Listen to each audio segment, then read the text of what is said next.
कार्यक्रम के प्रायोजक हैं श्री मदन भाई रेखाबेन हुमड़, रूपेन प्राची हुमड़, अनगवीर आर्शवीर हुमड़, रिक्ता विशाल सेठी, आरिका अर्जुन सेठी। उपस्थित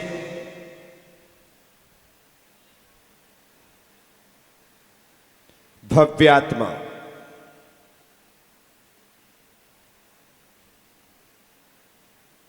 भगवान धर्मनाथ स्वामी के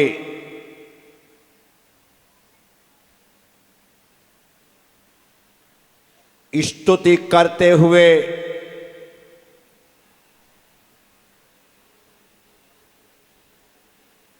आचार्य लघु स्वयंभू स्तोत्र में कहते हैं, सार्धम पदार्था नौ सप्त तत्त्वै पंचास्तिकायाश्च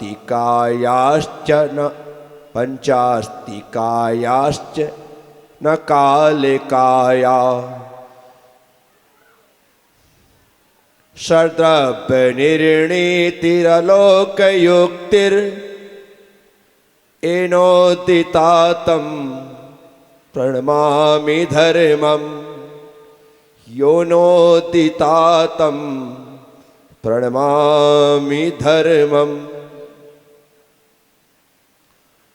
मैं उन धर्मनाथ भगवान को प्रणाम करता हूं जिन्होंने धर्म का सच्चा मार्ग दिखाया।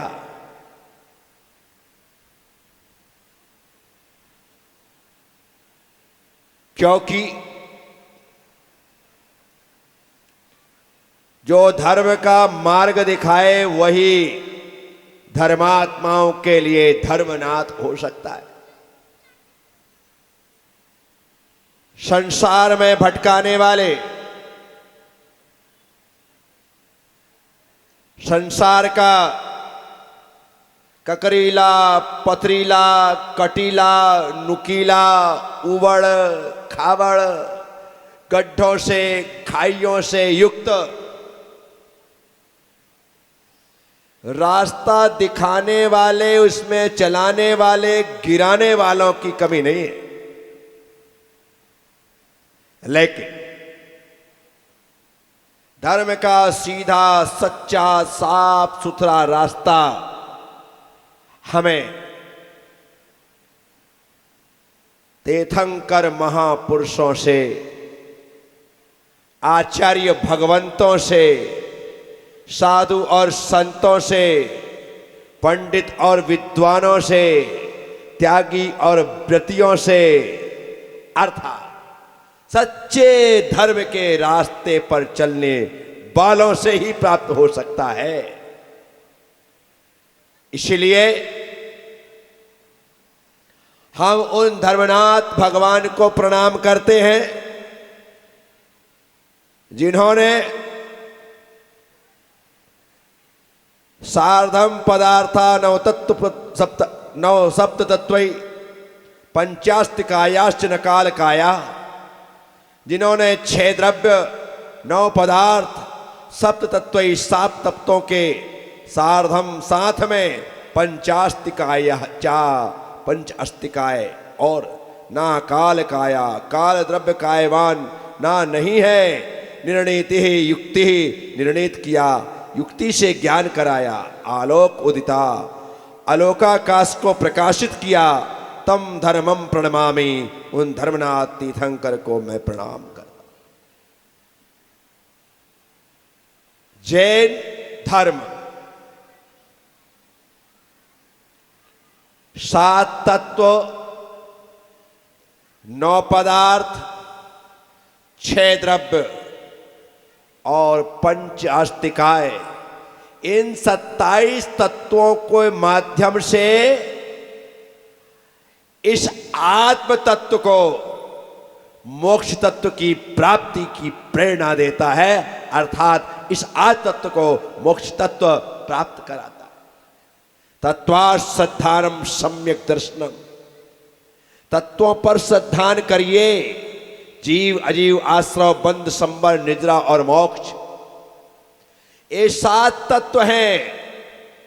लेकिन यह जीव संसार में भ्रमण करते हुए पुण्य और पाप करता है।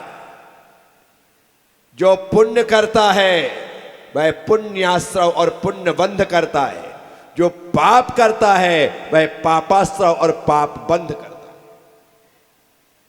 पापों की 100 प्रकृतियां हैं और पुण्य की 68 प्रकृतियां हैं। कर्मों की 148 प्रकृतियां हैं, लेकिन पुण्य पाप की प्रकृतियों को जोड़ने पर 168 प्रकृतियां होती हैं और कर्म की तो 148 ही प्रकृतियां हैं। फिर 20 प्रकृतियां बढ़ी कैसे?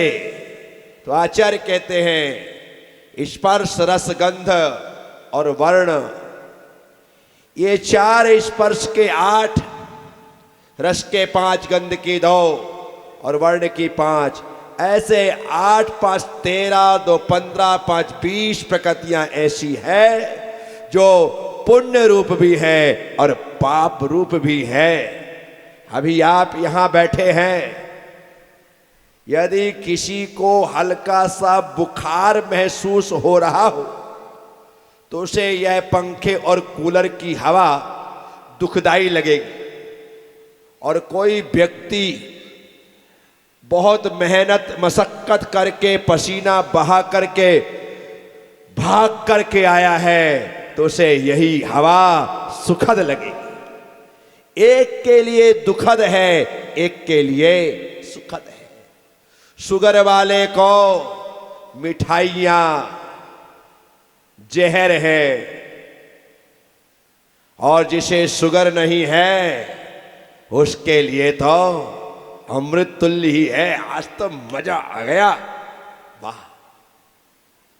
कोलेस्ट्रॉल वाले को घी तेल तकलीफ दे है और जिसे नहीं है उसके लिए बस वही 8 स्पर्श 5 रस 2 गंध और 5 वर्ण हैं।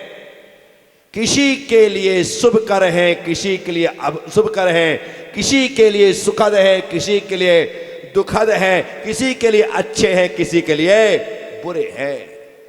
ये विनय ने काली टी शर्ट पहन रखी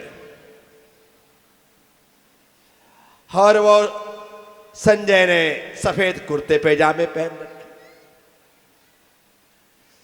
संजय को काले कपड़े फूटी आंख नहीं सुहाते, उसके लिए काली टी शर्ट दुख का कारण है। उदाहरण दे रहा हूं विनय, घबराना मत। दुख का कारण वो सुख नहीं दे सकते और इसके लिए वो जैसे ही काला कपड़ा पहनता है स्मार्ट हो जाता है, अच्छा लगने लग जाता है। ये लो, तो ये जब बाजार जाता है, काला कपड़ा टी शर्ट शर्ट कुछ भी मिलता है बिना कुछ सोचे खरीद लेता है और वो देखता भी नहीं। क्या करोगे आप? तो 5 वर्ण है, सफेद है, काला है, नीला है, पीला है, लाल है, एक कलर है। अब सब कलर सबको पसंद नहीं होते। आप जिस कलर को छोड़ करके आए दूसरा गया तो उसको पहली फुर्सत में पसंद कर लिया। होता है नहीं होता है? भोजन जहां पर होता है ढेर सारे काउंटर लगते, कुछ काउंटर को आप देखते भी नहीं है। जहां चाइनीज बना है भगवान उस तरफ तो जाना ही नहीं।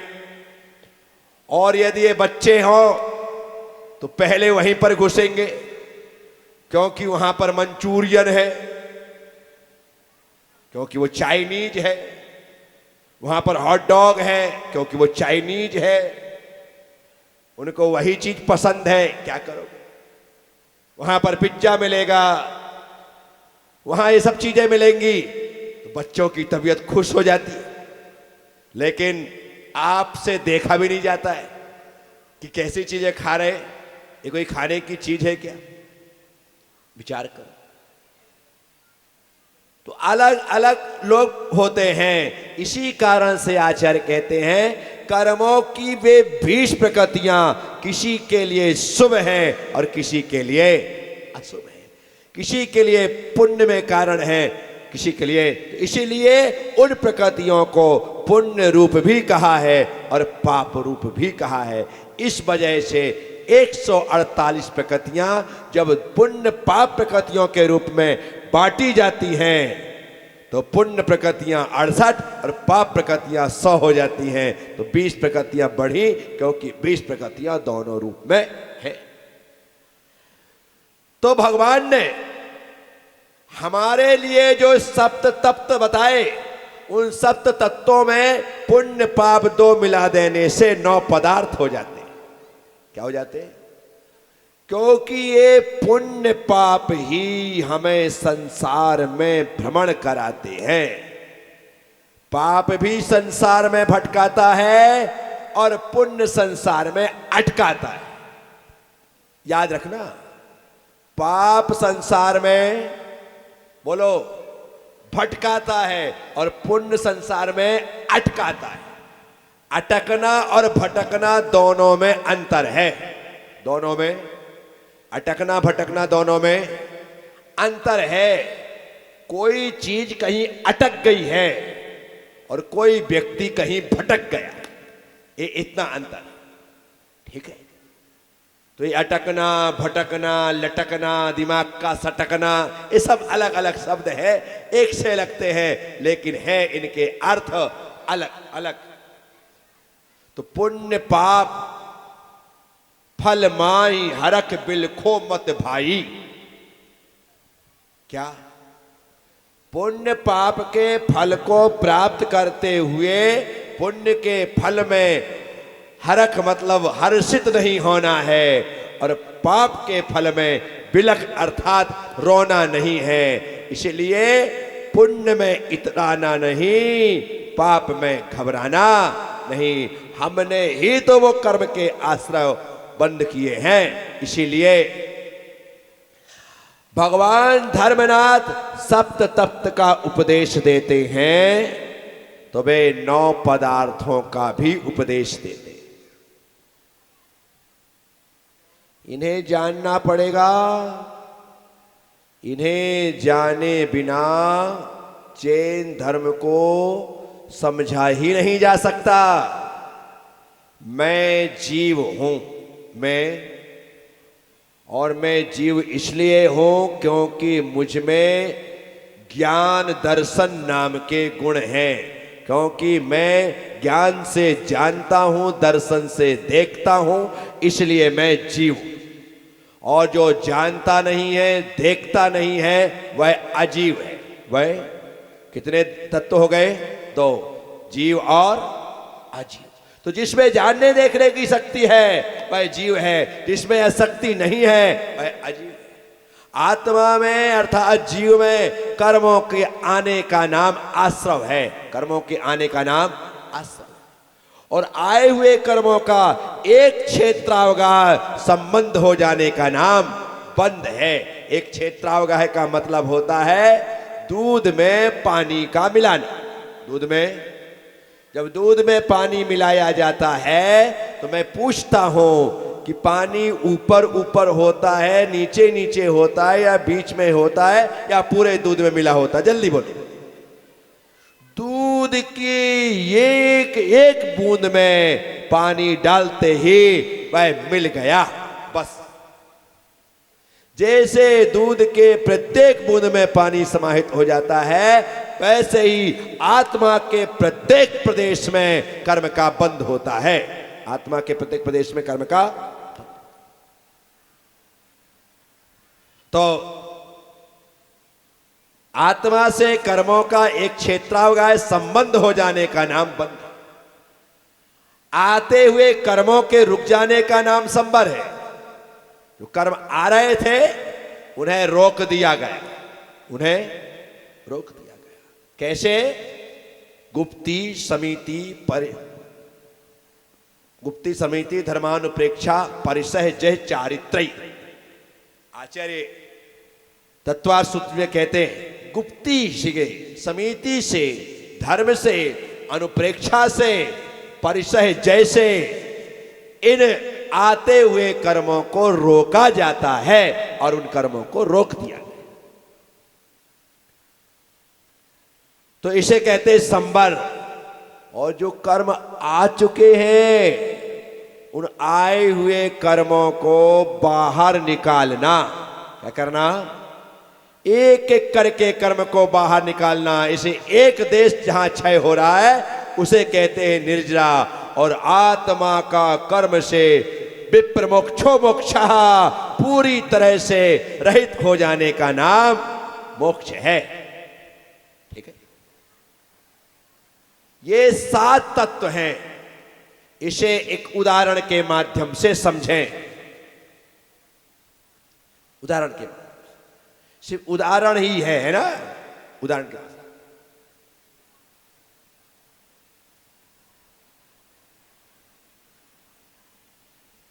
आपके घर में अखबार तो आता हो,